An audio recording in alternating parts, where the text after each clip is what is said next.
Kembali lagi dengan saya Haris dalam OPEK, obrolan pekerja. Kalau tadi kita sudah menanyakan bagaimana ketika saya sebagai seorang pekerja, seorang calon karyawan atau baru memulai karir sebagai karyawan, tentu ada ujung perjalanannya akan kemana. Nah, di sini ada seorang brand strategik, seorang advertising strategik yang akan membahas karir dalam perspektif pekerja. Kalau tadi bicara about produk, nah ini ada pekerja. Nah, Bang Arya, ini kan ada saya katakan nih, saya baru masuk nih ke sebuah institusi atau perusahaan. Tentunya kan saya punya mimpi kan, ada ujung jadi BOD, jadi CEO, segala macam. Kalau mengalir saja, bagus mengalir kalau sampai. Kalau mengalir ke comberan repot juga gitu kan. Nah, ini bagaimana kalau dalam perspektif seorang brand strategik atau advertising strategik untuk membuat karirnya ini terpola. Sehingga nanti ibarat kita sinetron tuh ada happy endingnya. Itu gimana, Bang? Ya kalau kita ngomong soal strategi ya biasanya harusnya kita harus punya roadmap lah ya, blueprint atau timeline gitu ya. Stepping stone-nya gimana. Nah, tapi yang paling penting bagaimana kita mencoba meraih mimpi ataupun goal itu ya pertama harus ada pengembangan diri pribadi dulu. Jadi upgrade dulu ya, upgrade diri dulu ya. Jadi diri sendiri juga harus di-upgrade. Dan yang paling penting adalah ketika kita ingin mencoba untuk membuat karir yang bagus, kita harus tahu kapan waktunya berhenti dan kapan waktunya untuk lanjut. Nah, itu penting banget kan. Jadi di samping upgrade, kita juga harus punya perencanaan, kita harus punya roadmap juga, gitu ya. Karena kan hampir sama industri yang lain gitu kan. Di advertising pun ada jenjang karirnya gitu. Jadi kita harus tahu ketika kita ingin mendapatkan atau meraih sebuah posisi butuh berapa lama. Jadi upgrade diri sendiri, kemudian tahu kapan harus berhenti, kapan harus lanjut gitu ya. Dan memang itu juga harus direncanakan. Jadi diri juga harus di-upgrade, pengalaman harus di-upgrade. Makanya penting banget untuk tahu dua aspek tadi. Ya, kalau pekerja kantoran atau pekerja di lapangan atau di perusahaan pabrik ya, pekerja itu kan ibaratnya masuk jam 8, pulang jam 5. Capek-capek paling lembur gitu kan. Sabtu Ahad mungkin dia istirahat. Ya muter aja, begitu ujung sudah pensiun dia bermisal, kenapa kok gue nggak upgrade gitu kan? Padahal kan sebenarnya ada potensi bisa upgrade. Artinya gini, ketika bicara upgrade skill, ilmu, otomatis kan pendapatan otomatis naik gitu kan. Nah ini kan jadi persoalan ketika dia nggak mau upgrade gitu. Itu satu hal. Yang kedua, ibarat perjalanan dari Jakarta ke Surabaya. Tadi kan Bang Arya bilang kapan kita berhenti. Misalkan begini, saya bawa mobil dari Jakarta ke Surabaya. Ini baru sampai Bandung nih, ya kan? Apakah saya muter balik ke Jakarta lagi? Ataukah saya muter sedikit melewati mungkin Jogja baru sampai ke Surabaya, atau langsung saya bypass lewat tol sampai ke Surabaya. Nah ini kan hal yang kalau kita nggak punya perencanaan ya mentok aja di sini gitu. Nah ini bagaimana Bang untuk mengakalinya, karena gini, mungkin secara passion itu kita senang nih kerja di perusahaan ini, tetapi ternyata karena senioritas karir kita mentok. Nah, apakah kita akan tetap dengan istiqomah untuk ibaratnya ya sudah pokoknya saya nikmatin saja perjalanannya ini, atau saya turn back begitu kan, atau balik badan cari profesi baru, apalagi kan sekarang pandemi, di mana pekerja banyak yang kena PHK. Kalau kita berharap kerja di awal seperti layaknya normalnya, itu mah tidak ada yang nampung gitu. Nah, dari kalau pengalaman Bang Arya sendiri melihat fenomena itu gimana tuh? Sebenarnya ini terlepas dari takdir gitu ya. Kalau kita lihat sebenarnya gini, di advertising pun hampir sama, mungkin sama industri yang lain. Tipe orang juga beda-beda. Ada yang orang yang nyaman aja gitu di posisi tertentu, nggak naik-naik gitu, karena memang mereka bekerja karena mencari peace of mind, ketenangan gitu. Jadi udah nggak apa-apa lah di level A aja gitu. Yang penting saya nggak stres gitu, it's okay aja gitu. Tapi ada beberapa juga yang ambisius gitu. Makanya tadi ketika saya bilang harus upgrade, nah ini salah satu kecenderungan, dan ini mungkin potret bangsa kita yang agak sedikit harus diperbaiki untuk generasi ke depan ya. Minat dan keinginan generasi sekarang untuk membaca. Gitu kan. Jadi kalau kita ngomong soal upgrade itu kan kita harus dapat asupan informasi kan. Betul. Dapat knowledge gitu. Dan itu bisa didapatkan dari membaca. Dulu zamannya membaca, sekarang yang nonton video lah, upgrade dan segala macam. Nah, tetapi kadang-kadang memang orang kita itu sekarang bukan orang kita, maksudnya gini.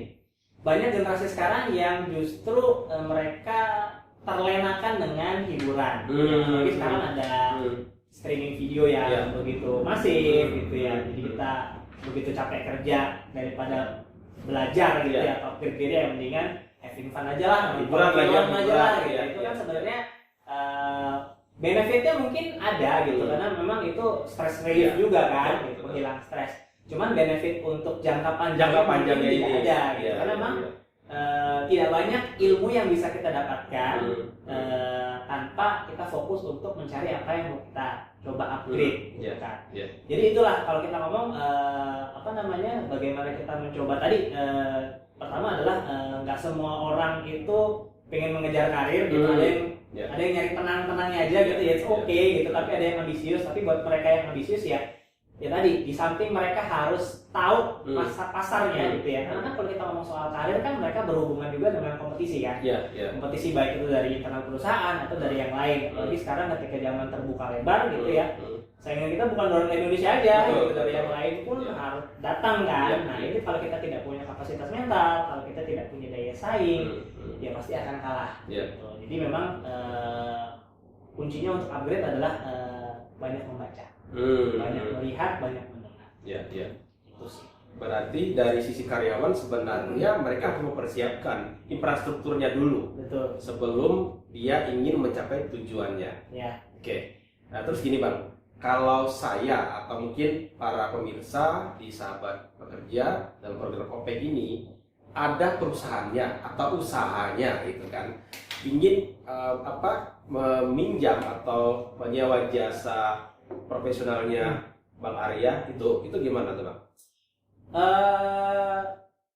Ada dua cara. Yang pertama adalah pendekatan personal. Itu biasanya kalau kita punya teman yang kerja di advertising ya pendekatannya personal. Biasanya kalau kayak begitu yang dicari adalah efisiensi dan efektivitas biasanya. Jadi kalau personal kan pasti biasanya biayanya lebih murah karena kan tidak lewat institusi kan, tidak lewat perusahaan.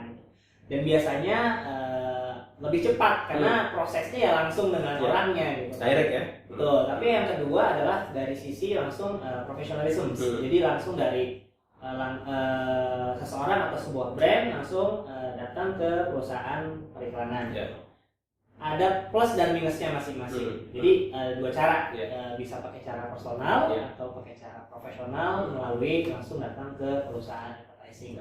Nanti kalau dengan Bang Arya itu apa yang bisa jasa yang mungkin di delivery dari Bang Arya untuk si calon klien gitu?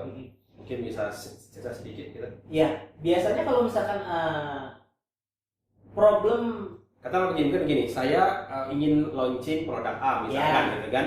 Ini terus saya harus ngapain nih kalau bisa datang ke kantornya Bang Arya, harus diapain dulu gitu kira-kira? Yang pertama harus tahu, jadi gini, setiap produk kan pasti punya unique selling point. Value-nya apa? Kenapa air ini berbeda dengan yang lain kan? Gitu. Nah, tapi kalau kita ngomong soal air ini fungsional banget gitu.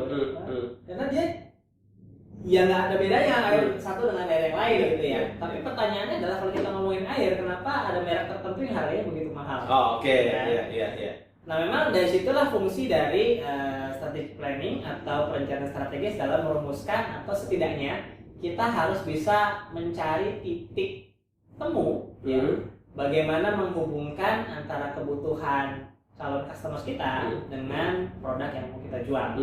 Itu pintar-pintarnya kita biasanya. Kita melihat sisi mana yang harus kita bidik agar produk kita itu punya value yang berbeda. Jadi strike point berarti kalau gitu ya. Nah, jadi memang kalau kita ngomong soal tadi balik lagi misalkan ada abang punya perusahaan, punya merek nih, kemudian mesti diapain? Yang pertama saya akan tanya adalah yang membuat produk ini berbeda apa gitu. Contoh misalkan air ini diproduksi dari gunung A misalkan yang belum terjamah sama manusia gitu kan, otomatis kan dari sisi kemurniannya itu kan beda. Nah mungkin itu jadi salah satu hal yang bisa kita jual.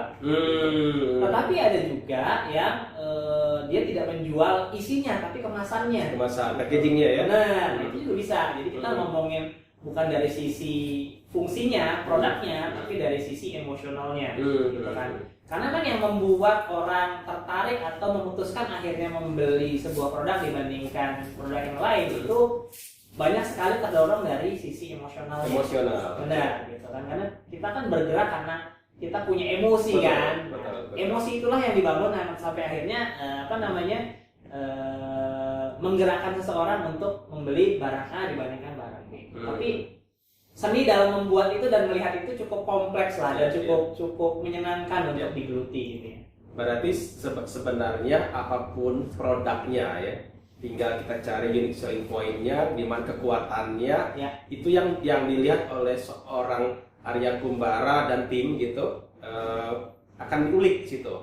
Nah ketika diulik baru dikomunikasikan dalam bentuk apakah nanti jingle iklan, apakah itu nanti logo dan segala macam, sehingga mungkin yang produk yang harganya 1.000 itu bisa jadi 10.000 ya. Ibaratnya kalau kita bicara produk itu memangnya kembali ke benefit apa sih yang si konsumen akan dapatkan, kira-kira seperti itu. Berarti sebetulnya sebagai seorang pekerja pun kita sebetulnya bisa dengan kapasitas kita punya hari ini, kita upgrade skill kita. Mungkin kita dihargai oleh perusahaan mungkin 1 bulan 1 juta atau 10 juta, tapi dengan kita upgrade skill, dengan melakukan tadi advertising strategik gitu ya, atau mungkin planning dalam sebuah strategi itu bisa menaikkan value kita. Dan di situ kita bisa negosiasi. Artinya ilmu ini bukan sebatas produk, tapi apapun itu ketika kita bisa menjual value kita, termasuk jual pekerja, itu akan meningkatkan nilai jual kita di mata konsumen, gitu kan? Berarti sebenarnya sahabat pekerja, ketika kita bicara tentang advertising strategik, ini bukan cuma sekedar mengambil sisi rasional. Saya ingin upgrade barang ini jadi begini, tetapi sebenarnya ada komunikasinya ya. Ada komunikasi emosionalnya sehingga ya mungkin harganya HPP-nya, kalau kita bicara HPP cuma 20.000, bisa jadi kita jual dari 200.000. Inilah sebenarnya cara kita mengemas ya ilmu kemasan ini yang memang bisa digunakan oleh siapapun, baik kita sebagai pekerja atau sebagai produk.